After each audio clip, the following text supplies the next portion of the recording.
I've read a number of comments on the Selkie fan sites from people who, like me, bought a puff dress and then just felt overwhelmed by the fullness of the skirt. They wondered if they could just take out one layer of organza, if maybe that would make it just a little bit more reasonable, they might get a little more wear out of it.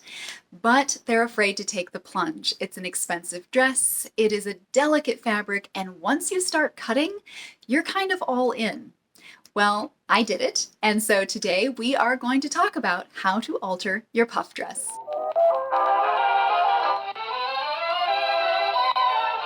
I know we've been talking about Selkie a lot. And if you started watching my videos, I don't even know, 6 months to a year ago when I first started talking about Selkie, you might be a little confused because initially I did not have the most favorable opinions of Selkie. That hasn't actually changed much. I don't really love the styles. I think that they are not well suited to most body types. And I think that good fashion, good style is flattering on most body types, more than not, right? And I think that Selkie is just not that flattering for that many people. What I fell in love with Selkie, and the reason we're still talking about them, is the prints. I absolutely adore the prints. I adore the idea behind Selkie of making these princessy, dreamy gowns and just making people feel amazing when they wear them. That's what I love. The styles, not so much. I don't think they're flattering on my body. I did a review of some dupe dresses about a month ago, and there was a print there that I hadn't actually paid much attention to when it came out in Selkie, and this dupe had a very similar print, and I really even didn't pay that much attention to the dupe, but when I got it in person, it was really, really pretty. And then when I looked at Selkie's original version, it was amazing. So I really wanted to go and buy the original dress. Now the print I'm talking about is the Secret Garden print. I believe it was released around New Year's of 2022. It is the most amazing, it looks like an impressionist painting. It's so gorgeous and you really can't even appreciate it from a distance. You have to look at it up close. I didn't know if I would need like an extra small or an extra small. I found a few extra smalls at Revolve and Shop Isalis, but Boho Chic Clothing had it for 30% off in a size small, which I knew was going to be too big. So I knew right from the start I was going to have to tailor it. The previous Selkie dresses I've taken to the tailor have cost me $85 a piece to have tailored. Now, if I bought this dress for 30% off and then took it to a tailor, there basically goes my entire savings. So I knew that I wanted to do it myself. When the dress arrived, I was really taken aback by how full and bulky it was. The sleeves were really long and full. The skirt was so full. I felt like I was wearing one of those inflatable sumo wrestler costumes. Like, it was just enormous feeling. I felt like I was being swallowed by this dress. So I wanted to not only take the dress in, I wanted to take out a layer of organza in the skirt. The more I got into the project, I also decided I really wanted to shorten the sleeves. I just did not like the way that they were swallowing up my arms. And so that was another alteration which I've never done before that I decided to tackle with this dress. If you've ever spoken to an experienced sewer, they probably have told you at some point how much they hate working with organza and chiffon and other slippery synthetic fabrics. It is extremely difficult. The best thing that you can do is to prepare. Get a plan for exactly what you want to do and then really think it out before you ever make a cut on your fabric. I watched a video that gave me tips on the proper needles to use and the proper thread to use for sewing organza. Now, when you switch from cotton to organza, you're going to need a thinner, sharper needle because organza will very often snag on the wrong kind of needle. The same goes for the thread. You need a thread that is a much lighter weight so that it's not going to pull on the fabric. Now, all of these tips can be found in the video that I watched, and I'm going to leave the link for that in the description. After watching the video and after gathering all the supplies that I would need, I decided not to use my sewing machine. So I did this project entirely by hand.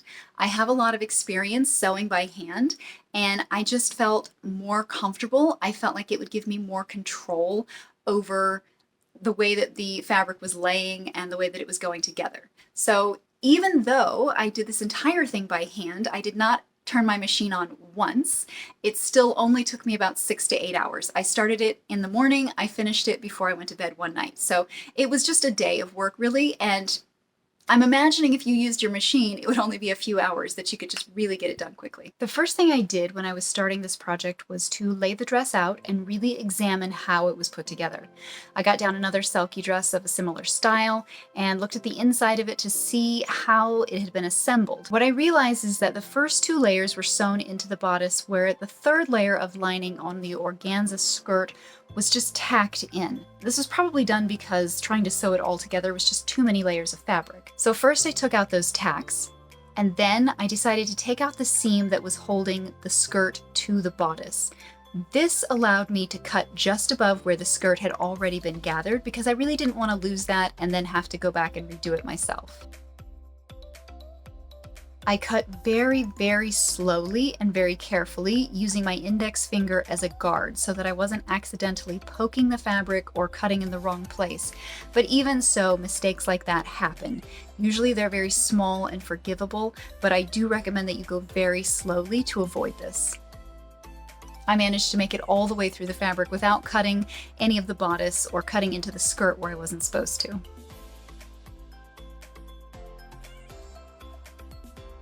Once I had that layer of organza removed from the skirt, I tried it on just to see if I was happy with it or if I felt like a second layer of organza needed to come out. Ultimately, I decided to leave that and just keep it at 1 layer removed. Because I had taken out that seam that held the skirt to the bodice, I was going to have to go through and reattach that.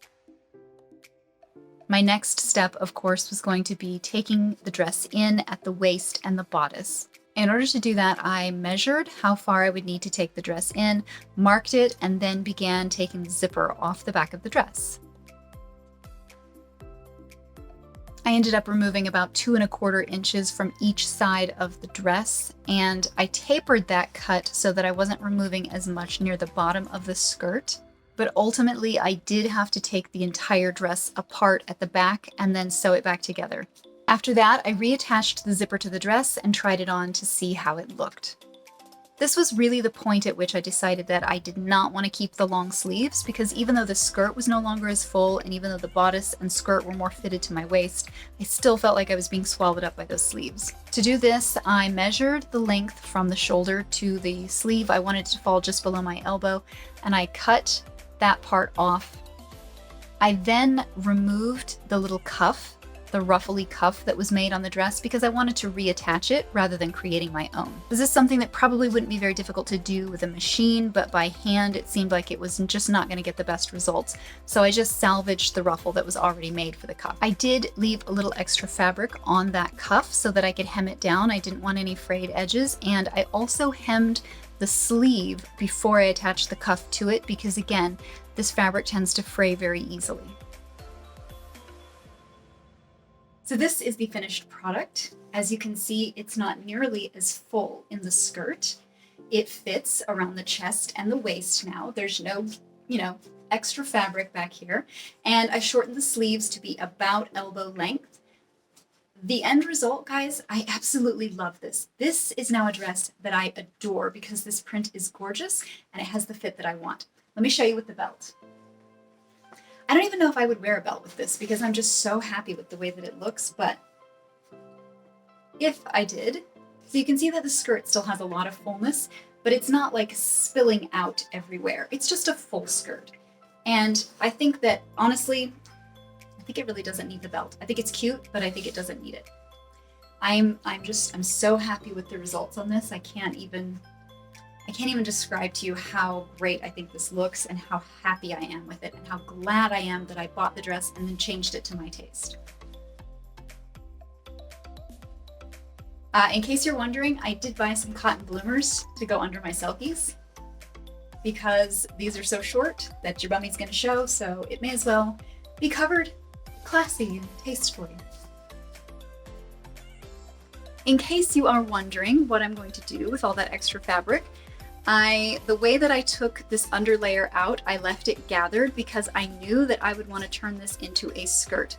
And with the fabric that I have from the sleeves and from the back that I took out, I'm going to make the waistband and turn this into a skirt so none of this fabric is going to waste. And I'm actually thrilled that I'm going to have another piece of clothing with this beautiful print on it. I would also recommend, if you have any kind of reservations, don't cut into your Selkie.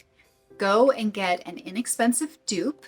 You can see some of the ones that I've reviewed, which to me, the fabric, even the silk organza, feels exactly the same as what's used on the real Selkie. So go get either an inexpensive dupe, or go to a Joann's or a fabric store and just get some organza off the bolt and practice on it before you touch your real dress. You don't want to ruin it. Get a little practice so that you know what you're dealing with, because it is totally different working with organza than it is working with cotton. It's just a completely different way of thinking about working with the fabric. So do practice before you touch your dress. Before I started this project, I also cut up one of my dupes. Hoping to be able to piece it back together, but I got a real feel for the fabric and how difficult it was to work with it. That's basically the main force behind me deciding to sew by hand rather than by machine, because the stuff was just sliding all over the place and I couldn't, press the seams or with my iron because I didn't want to melt the fabric. It was difficult. So I just thought, if I do this by hand, I can go nice and slow and have more control over the fabric, and it went really well. By the way, that dupe dress is still in pieces, but completing this project has really given me the confidence and a little bit of more understanding on how to work with the fabric, so that I will be piecing that dress back together and maybe showing it at a later time just so you can see what I've done with it. Thanks so much for watching, guys. I hope you found some useful information in this video. I hope it's either given you the encouragement to start working on your own dress, or it's given you the confidence to just go to a tailor and say, do it for me, please. I'm not qualified. Either way, guys, I'm working on some more videos right now. I'm looking at some new brands for us to try, but I am also still waiting on my puff dress dupes to arrive so I can do part 2 of that video that I started about a month ago. And in the meantime, if you want to follow me on Instagram, you can find me on my blog. I'll leave all that information in the description, as well as links for the dress I bought, a few shops that carry it, and for the video that helped me when I was learning to work with my dress. I'll see you soon, guys. Bye.